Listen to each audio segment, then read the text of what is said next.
गुरुकुल का जो परिकल्पना है, पौराणिक और आधुनिक दोनों व्यवस्थाओं का समन्वय करके इसका संरक्षण किया गया है और समाज के ऐसे प्रतिष्ठित लोग चुने हुए उसमें हैं जो संपूर्ण अपना जीवन को ईश्वर के शरणागति भाव में समर्पित करके और 24 घंटा निरंतर लोक मंगल लोक कल्याण के लिए अपना जीवन न्यौछावर किए हुए हैं। श्रीयुत ब्रह्मबोधि के नेतृत्व में 25-30 वर्षों के लंबे शोध अध्ययन चिंतन मनन के बाद शिक्षा पद्धति में ऐसी क्रांति की गई है जो आज आपको मैं कह सकता हूं कि भारत के विद्यालय विश्वविद्यालय की शिक्षा पद्धति में वह सिस्टम नहीं है।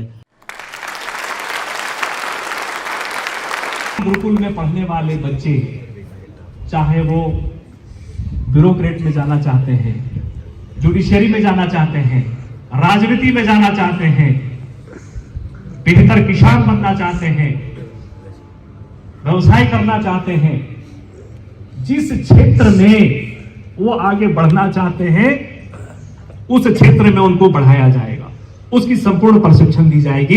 इसलिए गलतफहमी में आपको नहीं रहना है कि यहां सिर्फ बाबाजी बनाने का कार्य चलेगा गुरुकुल में, और इसमें धर्म का कोई बंधन नहीं है। सुनने को मिला होगा कि सिर्फ ब्राह्मण के बच्चे पढ़ने वाले हैं गुरुकुल में, सही है कि नहीं?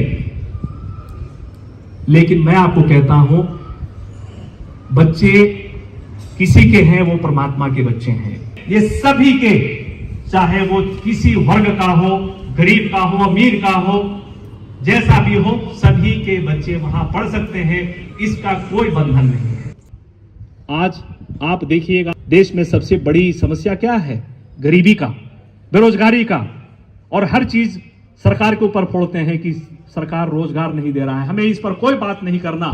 मैं सिर्फ इतना कहना चाहता हूं, गुरुकुल में पढ़ने वाले हर एक विद्यार्थी जब 25 वर्ष के बाद निकलेगा तो ये हाथ का संस्कार लेकर नहीं निकलेगा। इसको कहते हैं भिखारी, यानी कि आज कमोबेश हर आदमी, चाहे छोटा भिखारी बड़ा भिखारी है, सब भिखारी।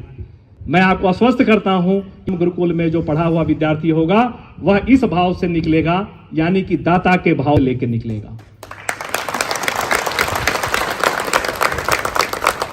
और दूसरा, मैं एक आपके बीच में घोषणा करना चाहता हूं कि आप अपने बच्चे को या अपने पड़ोसी जिसको चाहते हैं शिक्षा के लिए गुरुकुल में भेजिए। इन्हीं शब्दों के साथ मैं चाहता हूं आपने गंभीरतापूर्वक मेरी बातों को सुना, उस पर चिंतन जरूर करेंगे, और मैं परमात्मा से यह प्रार्थना उनके श्री चरणों में करता हूं कि आप में से बैठे हुए हर एक वह परमात्मा के संतान यहां से निकलकर और एक नई क्रांति का सूत्रपात करें। प्रेम, ईश्वर की कृपा आप सभी के जीवन में सदैव बनी रहे, आपका जीवन मंगलमय हो।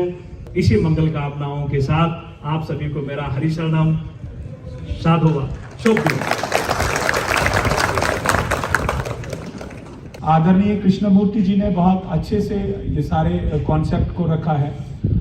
मुझे भी बहुत बार ये लगता है कि हमारा जो एजुकेशन सिस्टम है वो बहुत पेनफुल है, और मेरे दिल की इन्होंने बात कही है, मुझे बहुत आनंद था, मैं बहुत हर्षित हुआ हूँ। मैं समझता हूँ कि हमारे पास ऐसे इंस्टीट्यूशन की ज़रूरत है जहाँ पर हम टॉप क्लास के ब्यूरोक्रेट्स, टॉप क्लास के पॉलिटिशियंस, टॉप क्लास के सोशल रिफॉर्मिस्ट, टॉप क्लास के स्पोर्ट्स पर्सन, इस तरह की हमारी व्यवस्था होनी चाहिए एजुकेशन की। ये जो गुरुकुल की बात कर रहे हैं, इनका ध्येय यही है कि इस तरह का, ये चाहते हैं कि इस तरह का डेवलपमेंट हमारे देश में हो, और मैं समझता हूँ ऐसे लोगों का हमारे समाज में बहुत ज़्यादा ज़रूरत है, और ऐसे कंस्ट्रक्टिव लोग इस हमारे देश के नेतृत्व करें, चाहे वो फील्ड्स कोई भी हो, और वो आगे आए तो जरूर परिवर्तन होगा। पुनः मैं आदरणीय सुप्रिंटेंडेंट साहब का, हमारे स्टाफ के लोगों का, आप सब लोगों का बहुत बहुत आभार व्यक्त करता हूं, और आदरणीय कृष्णमूर्ति जी का भी बहुत बहुत आभार कि ये हमारे बीच में आए, उन्होंने हमें इंस्पायर करा। Thank you very much. जय हिंद, जय भारत।